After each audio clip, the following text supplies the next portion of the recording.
अस्सलाम वालेकुम स्टूडेंट्स, ये हमारा जो है वो लेक्चर नंबर 2 है और इस लेक्चर नंबर 2 को हम दोबारा से रिपीट कर रहे हैं। लास्ट क्लास के अंदर जो हमारा लाइव सेशन हुआ था, बहुत सारे बच्चों को प्रॉब्लम्स हो रही थी और कमेंट्स आ रहे थे कि हमें समझ में नहीं आ रहा। तो ये रिकॉर्डेड वीडियो है जिसके अंदर हम एक्सरसाइज नंबर 2.2 को थोड़ा सा दोबारा देख लेते हैं। स्टूडेंट्स, पेज नंबर आपके पास 37 है। एक्सरसाइज नंबर 2.2 देखिए, क्वेश्चन क्या कह रहे हैं। Question 1, right the base and exponents in each of the following. आपको ये बताना है कि इसमें बेस क्या है और एक्सपोनेंट्स क्या हैं स्टूडेंट्स। तो पार्ट 1 के अंदर देखिए 7 की पावर 15 है स्टूडेंट्स। जिस नंबर के ऊपर पावर होती है उसको बेस कहते हैं। तो 7 यहाँ पे क्या होगा बेस और 15 क्या होगा पावर। तो क्वेश्चन नंबर 2 के अंदर देखिए, अगर आप -189 की पावर 10 है तो -189 स्टूडेंट्स क्या होगा बेस होगा और 10 क्या होगा उसकी पावर होगी।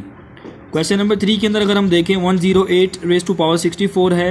108 बेस होगी और 64 उसकी पावर होगी। देखिए इसको आपने कॉपी में किस तरह से सॉल्व करना है स्टूडेंट्स।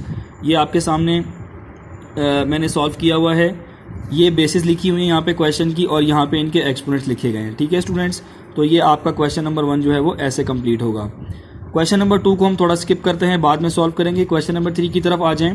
क्वेश्चन नंबर 3 में आपसे क्या कह रहे हैं, ज़रा बुक में देखें। क्वेश्चन पेज नंबर 37 पे, which is the correct way of finding the value of 83 raise to power 9 और उसका प्रोडक्ट है 38।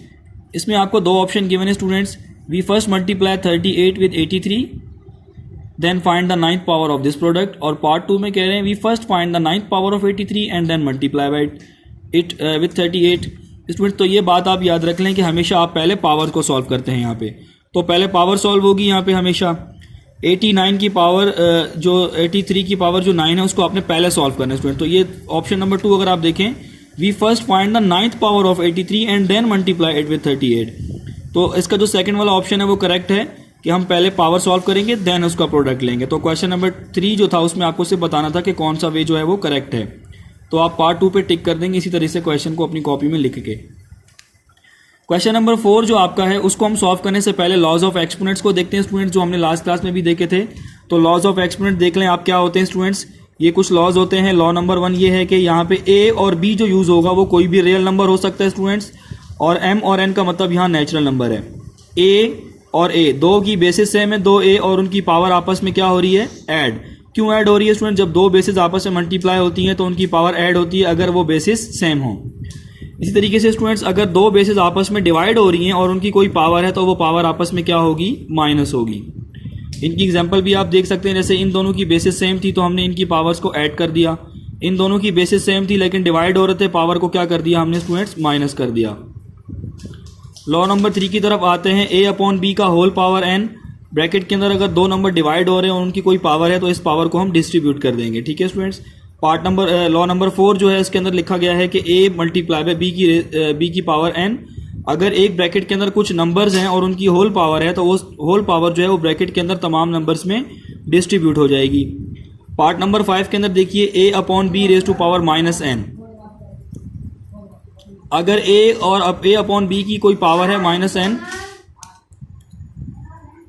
तो हम क्या करेंगे, अगर हम इसको रेसिप्रोकल करेंगे तो पावर क्या हो जाएगी माइनस, जो उसकी पावर आ रही होगी माइनस, तो वो पावर जो आ रही है स्टूडेंट्स वो जो पावर है इसको रेसिप्रोकल करने पर पावर क्या हो जाएगी प्लस में चेंज हो जाएगी। ठीक है स्टूडेंट्स। लॉ नंबर 6 है a raise to power m और उसकी होल पावर n। तो यहाँ पे इसको कहते हैं law of power of power. Students, law of power का मतलब ये है कि पावर पावर से मल्टीप्लाई होती है। तो यहाँ पे देखिए स्टूडेंट्स, a की पावर m और a की पावर n, तो m को मैंने n से क्या कर दिया मल्टीप्लाई कर दिया, क्योंकि लॉ ऑफ पावर के मुताबिक पावर पावर से मल्टीप्लाई होती है। a रेज़ टू पावर 0 का मतलब ये है कि कोई भी नंबर जिसकी पावर 0 हो वो 1 के बराबर होता है स्टूडेंट्स। तो ये आपके लॉज ऑफ एक्सपोनेंट्स हैं, इनकी कुछ एग्जांपल्स मैंने यहाँ की हुई हैं सॉल्व।